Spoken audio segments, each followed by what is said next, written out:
Every family experiences problems, but not all families respond to them in the same way. And that often separates a family that's close from one that's barely holding together. I've noticed that some people pursuing success seem to avoid the home environment. I suspect that one reason is that they're not able to handle family crisis situations well. They find it easier to try to avoid the problems altogether. But that's not a solution. Dr. Scott Peck, which is the author of The Road Less Traveled, has offered some really remarkable insights on the subject of problems and how we handle them.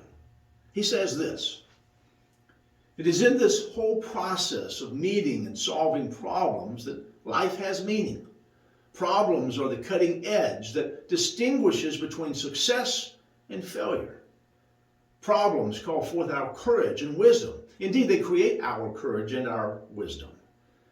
It is only because of problems that we grow mentally and spiritually." He goes on to say this: "It is through the pain of confronting and resolving problems that we learn." If we are to grow as families and be successful at home as well as in other areas of our lives, we must learn to cope with difficulties we find there. I'd like to give you some strategies to really help you with the problem-solving process. And the first is this: attack the problem, never the person. Always try to be supportive of each other. Remember, you're on the same side. So don't take your frustration out on people. Instead, attack the problem, not the person. Next, get all the facts. Nothing can cause more damage than jumping to false conclusions, especially during a crisis. Now, don't waste your emotional or your physical energy kind of chasing down a wrong problem. Before you try to find solutions, be sure you know what's really going on and what the real problem is.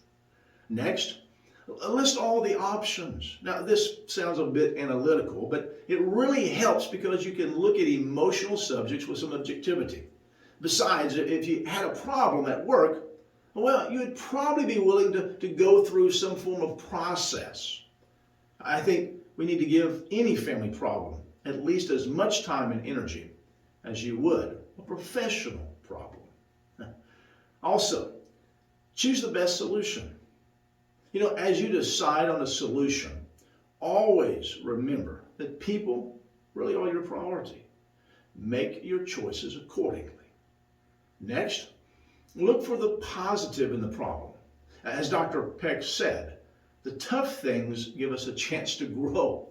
No matter how bad things look at the moment, just about everything has something positive that comes from it. And then lastly, and probably most importantly, never withhold love. No matter how bad things get or how angry you are, never withhold your love from your spouse or your children, or to those individuals that you care most about. Sure, tell them how you feel, acknowledge the problems, but continue loving family members unconditionally through it all. This last point, I feel, really is the most important of all. When you feel loved and supported by your family, you can weather really nearly any crisis, and you can truly enjoy success.